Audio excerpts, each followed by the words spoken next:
This show will contain strong language and adult themes. You have been warned. Ladies, gentlemen, and variations thereupon, welcome back to the Cybus Industries podcast, where I am Sam, and I'm here with my good friend, Jack Collins. Woo! Welcome back, my friend. It is good to see you on this lovely Sunday morning. When this goes out, it's actually Saturday night. Fun fact. Saturday night, yeah. Didn't ask for that fun fact, but I gave it you anyway. No, we do after the episode airs because. Well, yeah, it just makes sense, doesn't it? Makes sense. Jack Collins, talk to me. The spider god that feeds off stories, and there's a barber, and the plot that's quite confusing. I still don't really understand. Talk to me. Did you like it? Did you that's not exactly understand what it? I was about to say. I liked the culture aspects of it, but what the fuck was the barber? The spider. What was the deal with the spider? Well, I saw someone say online that the spider's not real. Apparently, the spider was like a robotic spider that the barber made up, and we're meant to get that at the end, but I don't understand how, because it tries to escape the barber shop at the end, and I don't know how a robot spider could do that. And what was the barber? That's what I didn't understand. I thought he was the master. I so thought he was the master, the barber. You don't mean like the master, you mean the one from Classic Who, yeah? The fiction one. I just mean master. I just mean like the gold, the tooth that got picked up. Oh yeah, I thought he was like the master of the land of fiction from whatever classic. No, I mean bum. It's real. That master. I can hear it, Doctor. Yeah, I still thought it would be him, but it wasn't. He was pretending to be the gods, and he was just a person. I don't get it. He said he was like trying to go against the gods, but then at the end he said his whole life he's been working for the gods. So I don't really know. I don't even think the writer knew what this guy was. I had no idea what was going on. A lot of stuff went nowhere. But it's mid. It's just a perfectly serviceable like Doctor Who story. Yeah, I mean maybe we're just stupid because there are a lot of people online that love it. Like there's one bloke. Do you know Who Culture? Yeah. There's a guy who works on Who Culture called Sean, and he says this is in his top 5 Doctor Who episodes ever, and I just don't know how that could be possible because it's fucking dog shit. It's like along the levels of like, I don't know, what story does everyone love that is actually quite mid? Blink. I like Blink, but yeah. Blink's good. It's just it gets way too much. But like Midnight is so far clear of Blink, but everyone just like loves Blink. In my opinion, anyway. If I could choose to watch Love and Monsters or Blink, I'm choosing Love and Monsters every time. Elton, big ups. Good old Elton Pope. Speaking of the Pope, there's a new Pope. Yeah, America. Should have been me. It should have been Luigi from Doctor Who. Whatever his name is. Luigi. The guy who played the Pope in Oh yeah, in Extremis. Good old Extremis, man. One of my favourite episodes of Doccy Who. Yeah, today's was a bit... It's a bit rocky. But talk to me about the plot twist. Joe Martin was there. That was, whoa. Joe Martin's back. That was pretty cool, yeah. I was like, okay, what's happened here? She lost a bet to the actual spider god? Yeah, I thought it was we like... don't see. I know, I thought she'd be... Because because I saw the leaks online that she might be back this series, but I thought it was next episode. I didn't realise it was this episode. So it took me by surprise... But I did sort of hope that maybe we'd get like a Ncuti and Joe Martin team up to fight the god. Oh, but no, it was sick. just Joe Martin was there for 3 seconds and that was it. You see, like, you know what I mean? I'm gutted that my theory wasn't true. And thanks for the shout out in your review, by the way. I did, I really thought you were right. Barber. Well, they made it out that it was going to be the Anansi, the spider god, yeah? Yeah. Well, it was, technically. Well, yeah, but it was like I don't understand. Yeah, but that's what I mean. I don't understand. Please explain in the comments. So that big spider? Explain in the comments, guys. That big spider, was it actually Anansi? Was it the barber's recreation of Anansi, or was it just made up? Like, what was it? Or was it just a spider? And like, where were they going? They were like, you got to tell stories to fly through the sky. Fly where? Are we stupid, or is this episode just making no sense? Like, I just had no clue what was going on. But it was also just people sitting around talking, like... That's what I mean. Like, the episode released at 8 a.m. By 10... But the episode released at 8 a.m. By 10 a.m. I'd seen it twice, and I still had no clue what was going on. No idea. No clue. And I just think that shouldn't be the case for a Doctor Who episode. You should be on board for the fun and the adventure. That's something Russell does great. It's supposed to be like an unravelling mystery. There was none of that. It was just thing happens. And you know what? In where Ellens, I think his name is, he writes stage plays for like theatre. And in theatre it's very much... Writer. That's what I mean. So it's very much tell, don't show in theatre, innit? Like, because you can't show big battles and like properly without it looking a bit dead. So but I think he wrote this... That's what I mean. I think he wrote this in the mind in his head that it's a stage show. Because if you think about it, you could imagine it on stage, a barber shop with, these barber doctor talking on stage. This episode, it felt like a podcast. It felt like what we're doing, but they're just somehow tied in. Yeah. And in the final 5 minutes. I feel like it would have worked in classic Who, like the old format. Yeah, Since it's just people standing around chatting. That's what I mean. This episode, I think, felt very much like a part 1. Like, it was setting up a lot of stuff. And they could have done a part 2 at the end. But a lot of it just went absolutely nowhere. Yeah, it's just sort of thing happens, something gets said, then another thing happens. I will say though, I did like the when the woman, I forgot, is it Abby? Abby's like doing a trim on the Doctor and shapes the maze. Oh, the cornrows. Yeah, that the was cornrows cool. with the maze. That was really cool, and like because that's actually in thing slaves did. All the African sort of culture stuff is very good, I think. Oh yeah, bang on. Did you see Unleashed? No, I need to watch that. So in Unleashed, they explain like how they made the streets look like Nigeria, and it was literally filmed in Cardiff, but they made it look like Nigeria. It was really cool. So I liked it. But talk to me about the overarching story. Why is Captain Poppy in this episode? Yeah, I was like, I had to double take. I was like, wait a minute, is that her? I didn't notice. Credits. I didn't notice the credits. It says in the credits. Yeah. So I published my video, and I thought it was the original Timeless Child. Yeah. The little girl. I thought it was that. I thought it was her. But then I published my video, and I went on Twitter, and it was like, look at the credits of the episode, and it was Poppy. It said Poppy, and then the actors who played Poppy's name, and I was like, why is Captain Poppy there? Because I'd seen leaks online that the Space Babies are back at some point, but I didn't know if it was true. And now Captain Poppy's just popped up 2 episodes before the finale. Like, what do you mean you're still adding stuff to the overarching story, Russ? There's so many overarching plots this series. I don't even think I can name them. the whole story thing has something to do with it. I feel like today was just kind of setting up the finale, all the story stuff. Yeah. Like the Doctor sort of... There's definitely something sort of meta going on, I think. Yeah. I mean, deep at this series, we've got the crack in time, not crack in time, but like, the time fracture from Robot episode Evolution. 1. You got Then we've also destruction of the world. Destruction of the World, Mrs. Conrad, Flood, dickhead.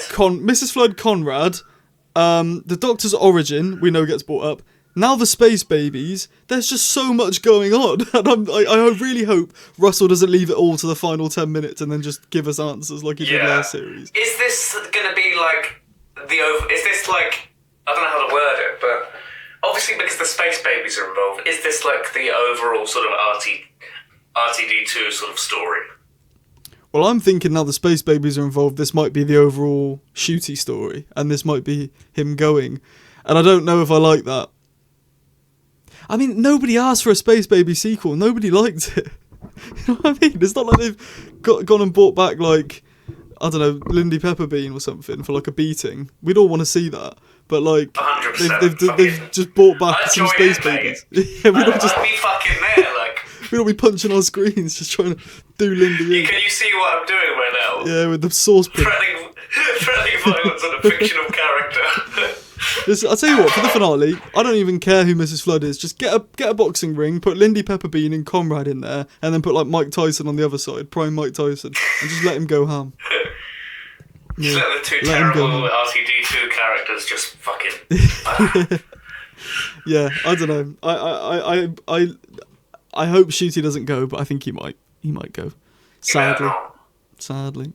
He better we need not. a third season. We need more 15 Belinda. I love those two. I know. 15 Belinda or 15 Belinda Ruby as a trio. You know, it's not out the window. Yeah, I haven't met them yet, as it were, but... I'm actually thinking, you know, like, I reckon it'll be quite emotional when 15 and Ruby reunite for the first time in, like, a year. That might be quite nice, mightn't it? Because, like, it has been a year pretty much, it wasn't...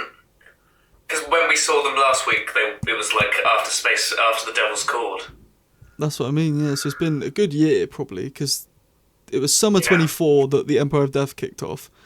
And obviously now we're a year on from that. I reckon it'll be like when Rose and Ten reunite, and it's like, oh, sad and happy. So let's hope that's not how Ncuti dies. Because you know Russell, he likes to reuse ideas. It might literally be that same street, that same church, running down the same road, and a Dalek shoots him, and that's how he dies. But maybe it could be like him and Donna reuniting. You know, they're in a building, and then they're sort of silently Oh my god! Doctor! But it's Ruby and 15 instead of Donna and 10. Do you think that the recreation is, or like the reusing is important? So like, you know how Doctor's first companion is a blonde 19-year-old, second companion is a non-white, who works in medicine, and then or also like, that's what I mean. So series 1 started with an episode, second episode was a God episode, third episode was a Doctor Light, fourth episode... I was about to say that. Yeah, that's exactly what I mean. So do you reckon it ties in or not? And deep at series 1, we had Susan Triad popping up everywhere. Series 2, we got Mrs. Flood popping up everywhere. Right, what was today's equivalent last year? Dot and Bubble. Okay, yeah. So that was like a sort of, I don't know, it dealt with race slightly. Yeah. And then there was Rogue. And then there was Rogue next week. Rogue was quite gay. The Interstellar Song Contest looks quite gay because it's based on Eurovision. The gay episode is episode 7.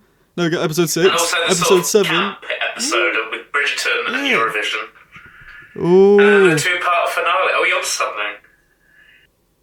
Listen, right? It's probably nothing, but this seems too coincidental. Let me list them through again. I want to like get a sort of thing in my brain. So, Robot Revolution, Space Babies, light-hearted, sort of classic sci-fi. Yes. Devil's Cord Lux, 2 episodes with gods of like media and of spoons. some kind. I've got a video coming out on the channel in a few days about spoons. Every god has got a spoon so far. Have you seen this? So obviously Sutek got destroyed with a spoon by the woman on the planet. Maestro was in a spoon in the Devil's Cord. Lux got brought to life by a spoon.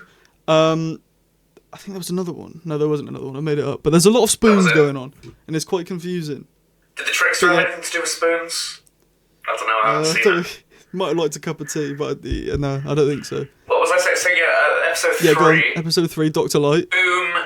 Oh no, Boom. No, that was it. Boom. Was it Boom and The Well? So sort of tense bottle episode vibes. Well, yeah, they were also in the same. They were also pretty much set in one place, weren't they? With like space sort of oh my god, with guns. Bruv, in The Well, Rose Ailing Ellis is just stuck in one place. Same with the Boom. In Boom, the Doctor's in one place on the mine. And then that's when they have people with guns in Boom and The Well as well. And then obviously Lucky Day and 73 Yards, both Ruby-centric episodes. Yeah, they're not even just Dr. Light, they're both based on Ruby. Yeah. And then Dot and Bubble and The Story in the Engine both deal with race. Yeah, in different ways. Different ways. It was like white people being racist and then the Doctor feeling at home with his sort of in Africa more so. And then episode 6, 7 and 8 we haven't seen yet, but next week's who's the Doctor saying cut to? That's another overarching story. Who's he saying cut to, guys? Who's he saying cut to? Is it Mrs. Flood? Is it Jenny? Don't make me laugh. Don't make me laugh, because it sounds like... Mrs. Flood popped up in this episode, but it was sort of out of order. Oh, Belinda, just going to get my pills. Just going to get my pills, Belinda, love. She definitely changes her voice, by the way. That was I mentioned that a few weeks ago. Yeah. Because when she was here, she's like, "Hi, Belinda, I'm just getting my pills, love." And then last week she was like, "I'm the governor, and it's your lucky day, my love." I'm the governor. I just think there's something going on. Mrs. Flood, watch Russell do the same as last year. Oh, she's just a neighbour. She's just a neighbour who lives next door. That's it, guys. She's just a bit weird. Just a woman. She's literally just a woman. And I think she's fabulous the way she is, so I didn't want to write a story about her. I've just lopped her in as Anita Dobson from the outside world. Shut up, Russell. Write some good episodes for us. She's literally supposed to be me. She's literally the god of writing. She's literally... Oh man, big up in Wellams as well. He was in the episode. He was the one who told Belinda to. He's the one, you know, when Belinda knocks the thing over. Yeah, he's like, you need to pay for this. Yeah, that's him. The writer. That's him. So big up. Nice one. Yeah, that's him. Talk to me about your golden moment. What was the moment that stood out for you the most, even though we don't really understand the plot? I don't understand the plot. No. But I did quite like the sort of fan servicey bit where like all the doctors come up on the screens and That was quite cool. you see Krista, you see Yeah. everybody lives just this once, and then you got Everybody lives. You got PCAP doing his fucking thingy speech. War speech, yeah.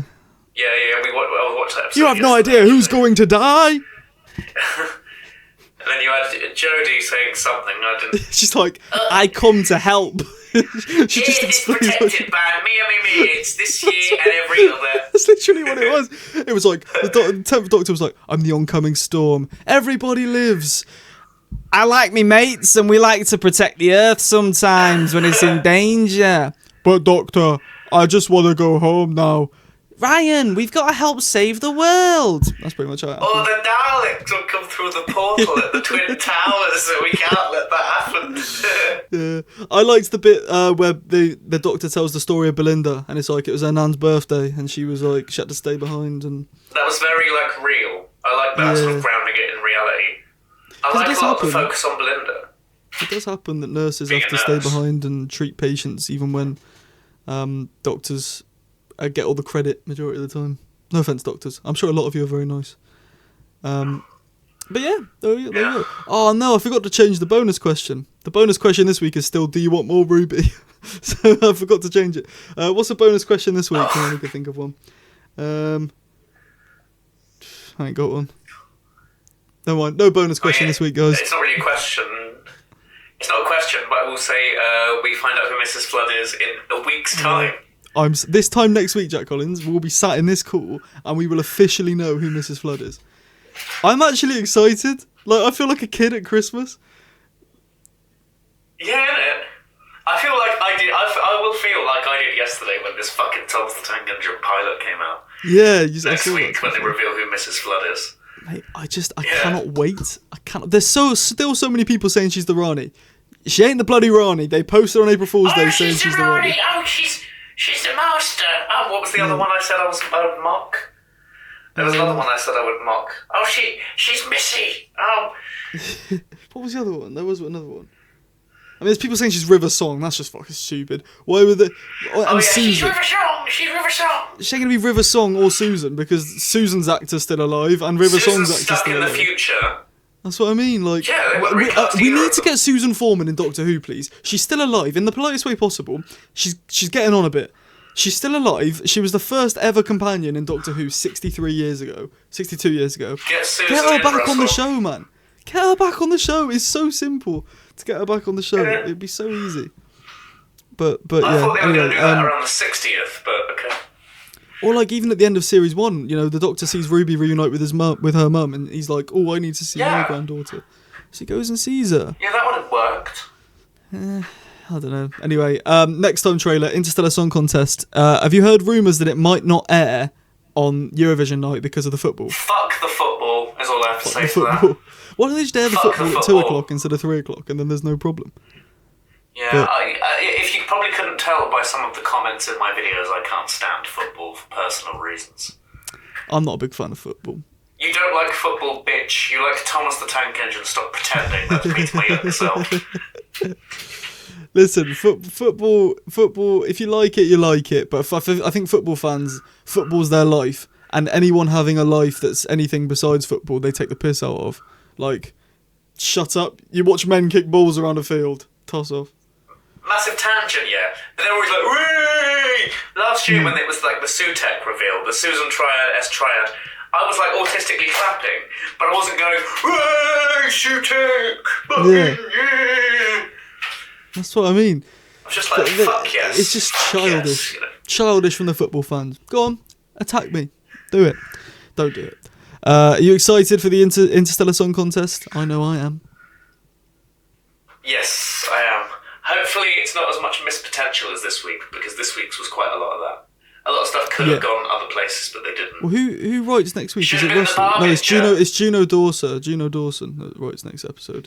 Who I've heard is quite a good writer. There's quite a bit of controversy around their books, but I don't know. I don't really care. If they write good Doctor Who, they write good Doctor Who. But Juno Dawson writes next week, which I'm confused about because. It's better than Shivers, then. Good.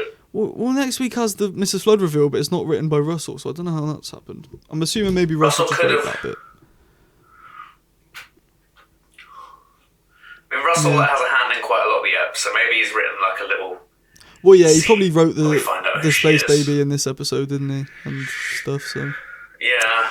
I don't know. I don't know, Doc. I don't bloody know. I'm excited to see Ryland all as this well. Al Qaeda stuff. Oh, you're right. Don't matter, it's all this Al Qaeda.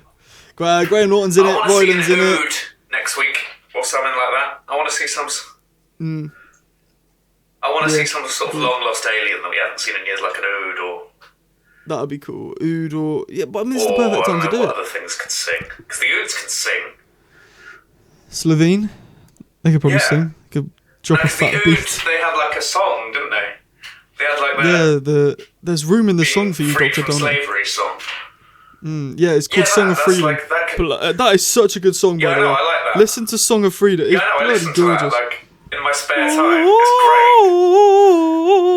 I always have like the version from Journey's End stuck in my head, like when they're tugging the Earth back. Very nice moment. But we're not here to talk about better episodes. Yeah, no, we do it every week. Jack Collins, your final ranking out of 5 for the story in the engine, please. 2, 2.5, something like that. 2. I said 2.5 in my review. Definitely way too high. I'm lowering it to a 1.8 is my rating for this episode out of 5. So. Oh damn, that bad, huh? Yeah, it's quite bad. But don't know. Hopefully the Interstellar Song Contest is going to be better. Your thing is it's like the Eaters of Light of this very good season. Yeah, that's what I mean. Like, you can't expect every episode to be a banger.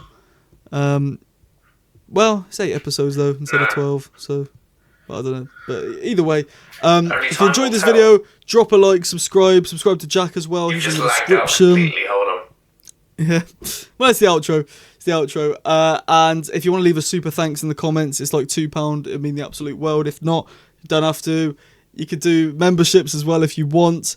And yeah, sound. Have a good weekend. Goodbye.